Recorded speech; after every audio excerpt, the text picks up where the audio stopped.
ఏకాదశి సగ్గుబియ్యం కిచిడి రెసిపీ ఎలా చేసుకోవాలో చూద్దాము. ఏకాదశి రోజున ఎందుకు వంటింటి పనులు తగ్గించాలి? మన వంటింటి పనులను సాదాసీదాగా ఉంచి హరే కృష్ణ మంత్ర టు ధామ్ ఛానల్కు స్వాగతం. ఇవాళ మనం చాలా ముఖ్యమైన అంశం గురించి తెలుసుకుందాము. ఏకాదశి రోజున ఎందుకు వంటింటి పనులు తగ్గించాలి తెలుసుకుందాము. సాధారణంగా ప్రతి నెలలో 2 ఏకాదశులు వస్తాయి. ఈరోజు స్వయంగా శ్రీ మహావిష్ణువు దీనికి ప్రత్యేక శక్తి ఇచ్చారు. అందుకే దీనిని పాపహారిణి తిథి అని కూడా అంటారు.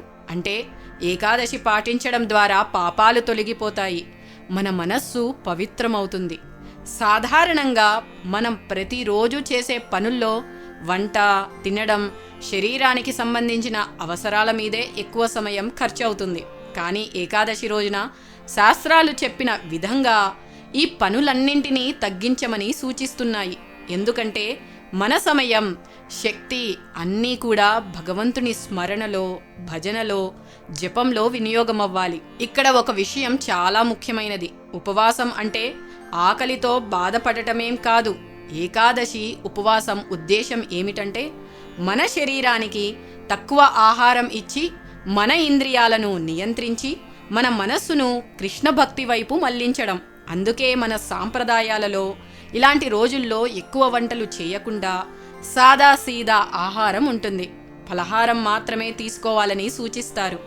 భోజనంలో ఎక్కువ రకాలు వంటలు చేస్తే మన మనస్సు ఆహారంపైనే మునిగిపోతుంది. కానీ తక్కువ సమయం వంటింట్లో పెట్టి ఎక్కువ సమయం కీర్తన, జపం, శ్రవణం, శాస్త్రపఠనం అంటే భగవద్గీత, శ్రీమద్ భాగవతం వంటి గ్రంథాలు చదవడం, భక్తుల సాంగత్యంలో గడిపితే మన హృదయం శుభ్రమవుతుంది, భక్తి దృఢంగా పెరుగుతుంది.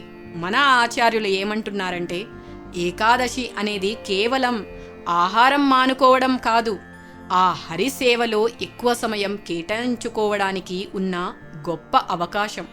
కాబట్టి ఏకాదశి రోజున మన వంటింటి పనులను సాదాసీదాగా ఉంచి ఆ సమయాన్ని జపం, కీర్తన, శ్రవణం ఇంకా సత్సంగంలో గడపాలి. ఇంతవరకు మనం అనుకున్నట్లుగానే చాలా తొందరగా తయారు చేసుకునే ఏకాదశి సగ్గుబియ్యం ఉప్మా అంటే కిచిడి రెసిపీ ఎలా చేసుకోవాలో చూద్దాము. ఏకాదశి సగ్గుబియ్యం కిచిడి కోసం సగ్గుబియ్యం తీసుకొని ముందు రోజు రాత్రి నానబెట్టుకోవాలి. 4 ఆలుగడ్డలను తీసుకొని దానిపైన ఉన్న తోలును తీసి తర్వాత చక్కగా సన్నగా తరుక్కోవాలి. ఎందుకంటే మనకి సమయం తక్కువగా ఉంటుంది కాబట్టి తొందరగా కూడా వేగిపోతాయి. తర్వాత మనం సాధన చేసుకోవడానికి మనకి అవకాశం ఉంటుంది. శ్రవణం చేయవచ్చు, లేదా భగవద్గీత, భాగవతం లాంటి పుస్తకాలను మనం చదవవచ్చు.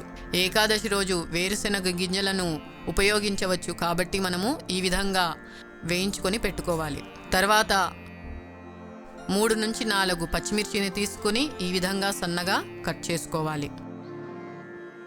అదేవిధంగా కొత్తిమీరను కూడా తీసుకొని సన్నగా కట్ చేసుకోవాలి. కట్ చేసిన పచ్చిమిర్చిని, కొత్తిమీరను పక్కన పెట్టుకోవాలి. ఏకాదశి రోజు వేరుశెనగ నూనెను వాడవచ్చు కాబట్టి 3 టీ స్పూన్ల వేరుశెనగ నూనెను తీసుకోవాలి. ఇప్పుడు వేగిన నూనెలో 1 టీ స్పూన్ జీలకర్ర వేసి కట్ చేసిన పచ్చిమిర్చి వేసుకొని కొంచెం వేయించుకోవాలి.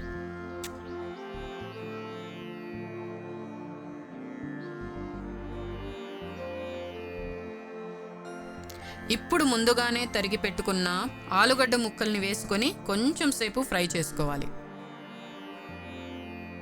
బాగా ఉడకడం కోసం కొంచెం సేపు మూత మూసి పెట్టాలి.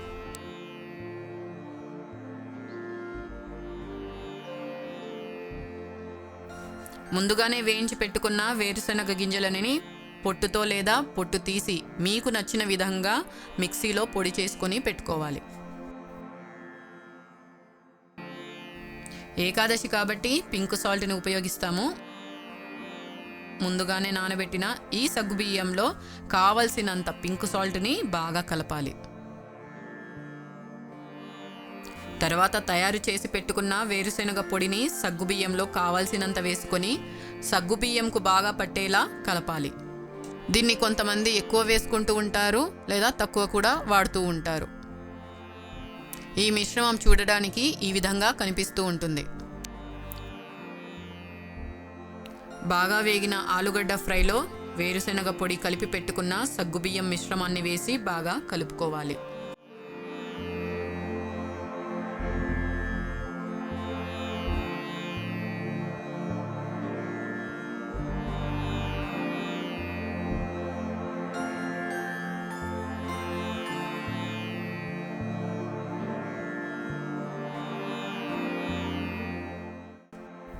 తర్వాత సన్నగా తరిగి పెట్టుకున్న కొత్తిమీరను ఈ విధంగా వేసుకోండి. భగవంతునికి నైవేద్యం పెట్టడానికి సగ్గుబియ్యం కిచిడి రెడీ అయింది. భగవంతుని కోసం ఉపయోగించే ప్రత్యేకమైన పాత్రల్లో తయారు చేసిన ఈ పదార్థాలను చక్కగా అమర్చుకోవాలి. ఒకవేళ మీరు ఇంకా పండ్లు ఏవైనా పెట్టాలనుకుంటే అవి కూడా పెట్టవచ్చు.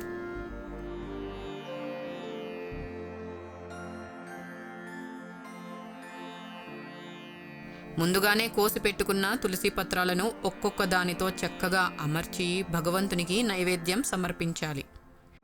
హరే కృష్ణ హరే కృష్ణ కృష్ణ కృష్ణ. నైవేద్యం పెట్టిన సమయంలో 1 లేదా 2 మాలల జపం చేస్తే చాలా మంచిది.